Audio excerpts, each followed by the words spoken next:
Hey everybody, welcome back to BobkeTV. Time once again for the Broom Wagon. Up this week on the Broom Wagon, the good, the bad, and the ugly from the early season, starting with the Road National Championships down in Australia. Got a new segment for everybody. It's called the Neutral Zone News. Look for that after the good, the bad, and the ugly. Of course, a couple of team kits for 2017 now that we're into the year.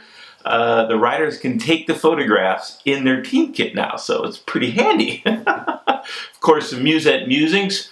Plenty of news to report on the Musette Musings and the tweet of the week. Stay tuned. All of that coming up on the Broom Wagon.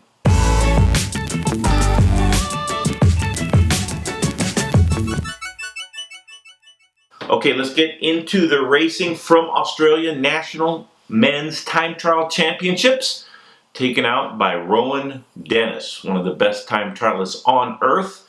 On his day, none are faster. Got the better of Luke Durbridge in the Australian Time Trial Championships. It was all about really trying to pace yourself on the way out, and I've done it twice now, where I was 2015 when Richie beat me. You just go that 2% too hard, and on the way back, the last 5K just kills you. So look, Durbridge threw it out there, and he pushed me right to the limit today. And that was backed up by his teammate on BMC in the men's road race, and just 22 years old, Miles Scottson, also from the BMC team. So BMC on fire in Australia in the road racing national championships. Yeah, it was. I couldn't believe the legs I had the last couple of laps, and then it was the last time up the hill. I popped a little bit, like the legs got a little bit tired, so I knew I didn't want to take anything long. I just tried to recover, and yeah, I just went all in with the one move. It was all or nothing, you know. Like I could have raced for a top 5, which would have been good, but I was 5th in the time trial, and I wasn't really overly happy, but I was satisfied. But yeah, just all in, and that's kind of how I race. Yeah, a bit of pressure, like first season in Europe, like going to be crazy wearing national champion jersey. But yeah, I'm like, I just can't wait for this season. I think I've got more. My training load hasn't been massive, but it's just gone well. So yeah, I'm looking forward to it. The criterium was won by the Orica Scott speedster Caleb Ewan, the fastest in the crit. But in the road races, BMC getting the time trial as well as the road race national championships. So great job, BMC, down in Australia. The bad and the ugly. This is a rider who wound up 7th in the men's road race, which is an impressive result. His name is Brandon Canty. There were circuits to finish off the men's road race, and he thought that the second to last lap was the last lap, and started celebrating when they came around with 1 lap to go, and did the full, I'm the national champion, and then had to compose himself when he realized the bell was ringing with 1 lap to go. So a little embarrassing, but small group to contest the finish line, and he was able to get 7th. So an impressive ride by Brandon Canty, and hopefully next year, the National Road Race Championships, he'll have a more accurate lap count and know when to start his effort. It wouldn't surprise me if he could have gotten on the podium if he's strong enough to sprint a lap early and still get 7th in the road race. So good job by Brandon Canty, and better luck next time. Yeah, it's a long, hot day, and I think, with a couple of laps to go, you just kind of get a bit excited, and things get out of hand a little bit. I mean, we're all at the limit. And with 3 laps to go as well, I had a bit of a dig too, and with 2 to go, and that's why I was a little bit surprised that the gap went out a bit. But I'm not disappointed with how things went. Who knows? Maybe that's the way I could have won the race today. So gave it a good crack either way. Yeah, I mean, the feeling of thinking that you might stay away is super exciting, and then you're like, you've got another lap to go. The high and the low of that, you just can't really articulate that right now, and it's going to be a little bit disappointing for me, but. I don't think that would have changed the outcome of the race. I think if I went with a lap to go, the big names probably wouldn't have let me go. So, there's nothing to be ashamed of, and I'm really proud of the way that I rode today. I don't know that he would have beaten Miles Scottson, who took off with about 1.5 K to go. Impressive solo. held off Simon Gerrans, who's won the title twice recently. And so not sure if Canty would have beaten Scottson, but it would have made the finale a little bit more interesting, a little bit different, a little bit more dynamic. But generally, when you're the strongest, like Scottson was, nobody in the race is going to beat you, regardless of if they miscalculate the laps or not. Let's take a look at a couple jerseys. Bora Hansgrohe, the team of Peter Sagan, his jersey will be very similar to last year because he is still the reigning world champion. So very handsome, very iconic. The world champion's jersey is very similar year in and year out, regardless of who's wearing it and what team they're on. And that's because the UCI requires some parameters to be followed when you're presenting yourself in the races in the world champion's jersey. The jersey for the other people on the team, pretty handsome. Mostly black with white letters, white highlights on the sleeves and shorts. Just Bora Hansgrohe across here. And some turquoise highlights around and about on the jersey. So very sharp. It's going to be fairly easy to pick them out in for the commentators in the bunch in 2017. So let's hope that I'm one of the commentators that can pick them out. But Peter Sagan will be easy to spot and makes it a little bit more difficult to win races when you're the world champion because everybody can see you. There's no hiding, there's no mistaking who the world champion is year in and year out. So that's maybe part of the curse that Peter Sagan has wiped out forever. Sagan starting his race season pretty soon in the Tour Down Under. So look for a preview of that and all of those results in the Broom Wagon in the days to come. Team Sunweb. They used to be called Giant Alpecin. Similar jersey to the Bora squad, except it's a white background, 2 black stripes, black sleeves, Sunweb in red across the chest. Very handsome jersey. I did forget to mention that Kraft is the manufacturer of the Bora team kit this year. Kraft, some great cycling stuff, one of the most technically advanced cycling apparel companies out there, so the Bora squad will not be at a disadvantage when it comes to their kit.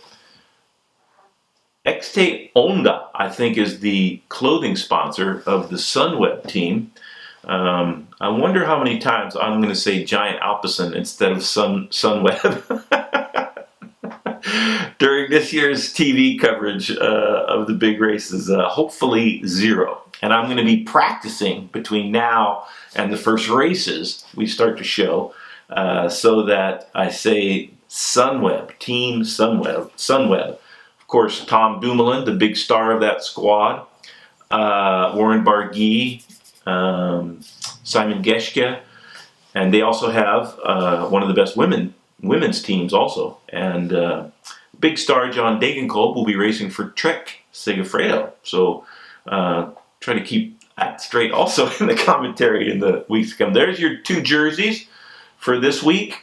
And next up is the news segment. And what I'm going to do with this, I'm going to call it the Neutral Zone News, and try to highlight some of the more engaging and positive and good news stories in the sport of cycling. And there's a lot of cultural happenstance that transpires during the year that's maybe not race related and maybe not administratively related, like a lot of the commentary in the Musings about the race owners and directors, the UCI, the national federations, WADA, USADA, all of that stuff. So the Neutral Zone News will be general interest stories that hopefully are a little bit more positive than some of the Musings. All right, up next, the Neutral Zone News. Okay, first up in the Neutral Zone News, Jens Voigt. His retirement going well. He's just climbed the equivalent of meters in altitude of Mount Everest on his bicycle in a circuit around Berlin. Did not know they had any mountains near Berlin, but apparently there's a man-made hill and forest that Yensi did, I think, around 100 laps to accumulate 8,848 meters of climbing. It was to raise money for charity and to get in a few miles. Weather was not great. Yensi, one of the true hard men of the sport of cycling, $30K, nearly $30,000 raised for Tour de Cure. So hats off to Jens Voigt, the Everest Challenge. I'm not sure how long it took him to grow the beard he was wearing during that attempt, but an impressive beard for Jens Voigt also. Not even a gaggle of wild boar could stop Yensi from climbing Everest on his bicycle. It's not gaggle. Apparently, sounder, a group of boar, is called a sounder of wild boar. Little trivia. I did not know that. But congratulations to Jens Voigt and the Everest Challenge. Also, in the Neutral Zone news, Bradley Wiggins, his retirement didn't last very long. Just kidding. He's going to come out of athletic retirement, not to race bikes, but to compete in a celebrity reality show in England on their Channel 4. That's called The Jump. A lot of athletes and celebrities have taken part in what has turned out to be a very dangerous reality series. The contestants compete in downhill skiing and ski jumping. I guess last year, 7 of the contestants had pretty traumatic injuries, including a number of broken bones. So hopefully that does not befall Bradley Wiggins. He said skiing is a passion of his. I did not know that either. And when I was a professional cyclist, it was strongly suggested that nobody on the team do any downhill skiing, because especially if you're not a climber, because you get a free ride to the top of the mountain on a chairlift. And so you're at the top and you feel great. And most bike racers' solution to feeling great at the top of a mountain is try to get down to the bottom as quickly as possible, regardless of their skill level. That happened to me. I vaporized my femur in 7 places a few years ago. I wasn't racing. I was not on a reality show, so I was saved the embarrassment of that befalling me if I had been. But anyways, best of luck to Bradley Wiggins in his new endeavor of ski jumping and GS skiing and maybe moguls. Man, that sounds treacherous. But anyways, best of luck to Bradley Wiggins and all of the contestants in the jump. All right, next up, the Musette Musings. Okay, on the Musette Musings this week, Chris Froome, some strong words about the TUE controversy still engulfing British cycling and Team Sky, especially his former teammate, Bradley Wiggins. Froome has been interviewed about the TUEs that he used during his career a couple of times, back in May of 2013 and April of 2014 to treat asthma. Little bit different situation than Bradley Wiggins, but in 2015, apparently Chris Froome was suffering from the same allergies and asthma that has affected his cycling in years past, and could have applied for a TUE during the Tour de France the last week, and felt that that was against his principles at the time and given the circumstances. This is what he said, I'll quote, "I didn't feel having a TUE in the last week of the tour was something I was prepared to do. It did not sit well morally with me."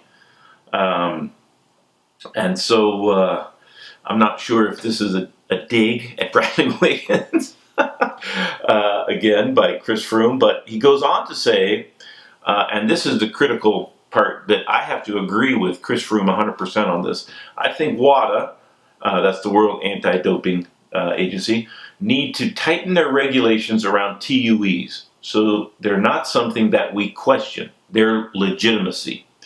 It's not good for the sport in general. The fact that we're discussing the validity of results, that brings it back to the authorities. It is something they need to tighten up so that there aren't questions being asked anymore. And that's a very good point. And what I've tried to maintain all along, and hopefully I've been clear on this, that people that have a legitimate need for asthma medicine should not be prevented from doing their job as professional athletes. But who they are and what the products are allowed to use and in what circumstances has to be way more clear. And an admission that the system may have been abused in the past also needs to be the starting place so that we can arrive at a place where the results are not questioned. And that is the crux of the situation. Another quote from Froome: the fact that we're having that debate about authenticity means there is a problem with the system, and that I could not agree with anymore. As far as I can tell, Bradley Wiggins is not being accused of breaking any rules, regardless of the believability of David Brailsford's testimony in front of Parliament recently regarding the contents of a Ziploc bag that was delivered to Bradley Wiggins before the 2011 Dauphiné. You can see a full report on that on previous Musings. A problem with the system is what needs to be straightened out. And Brian Cookson, the UCI president, came into office promising transparency and believability in the results so that we don't have to have these debates years after Bradley Wiggins won the Tour de France in 2012. It's almost 5 years later now, and we're still debating the validity of that result. And that's a very, it's not a good way to present your sport to the world. I'll say that for sure. And Brian Cookson needs to get a handle on the TUE program. And whether or not that is a part of his legacy as president of the UCI depends on the decision he makes about that in the near future, and address if the TUE program has been abused in the past and how to prevent that from happening in the future so we do not have to have these debates. And let's not forget, these debates are all have been brought to light by a hacking incident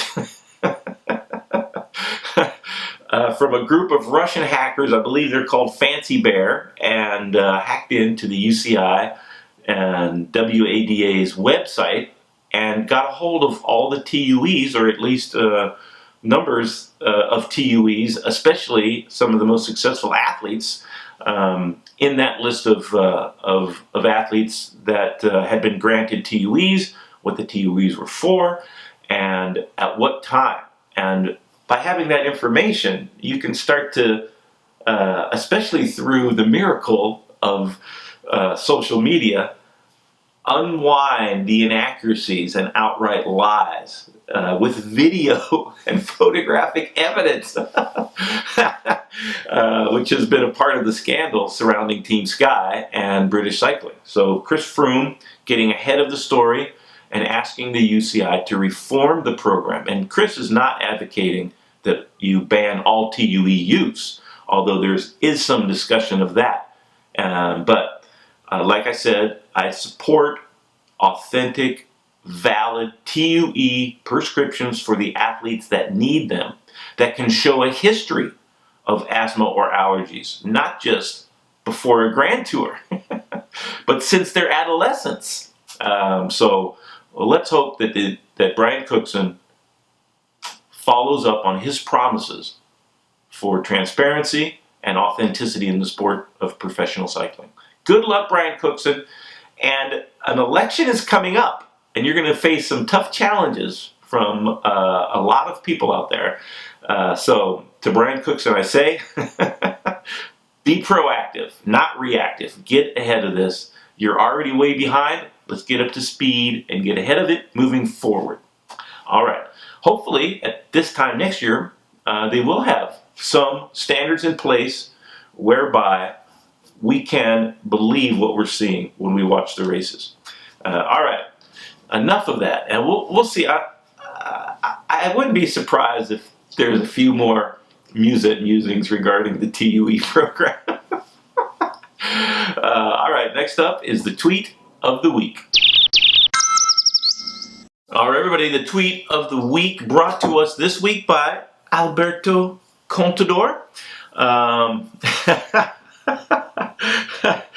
I'm not sure where Alberto is. It might be at his apartment, and he has a large indoor dog. From this video you can see. Esto pasa cuando tienes un trequimonda y no puedes sacarla a la calle por cuestiones publicitarias. Basically, this happens when you have a trequimonda and you cannot take it out for publicity issues. So I'm assuming he couldn't start riding the trek and had some other requirements outside, but I guess that doesn't mean you can't ride inside. The dog's enjoying it.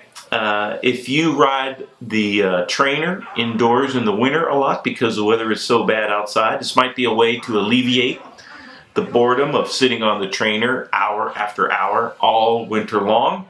One thing I would say, if you have sliding glass doors and windows in your house, do not crash while you're riding indoors. Alberto Contador. Who knew? Riding inside. It's awesome. All right, everybody, that's it for the Broom Wagon this week. I'll be back again a week from now, theoretically. Comments, please comment on the TUE program. Jens Voigt climbing Mount Everest. Team Bora, Team Sunweb, how do you like their kit? Etc., etc. Let me do a quick little question for everybody. Go down in the comment section. Is Bradley Wiggins going to injure himself ski racing at Champagne? Yes or no? I hope not. I'm going to say no.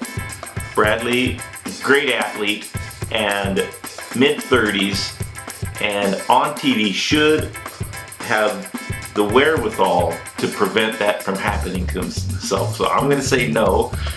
Please comment. Will Bradley Wiggins injure himself? All right, follow me on Facebook and Twitter. Click on my face if you'd like to subscribe. Click on the t-shirt icon to order some merchandise. Thanks a lot, everybody, and I will see you next time.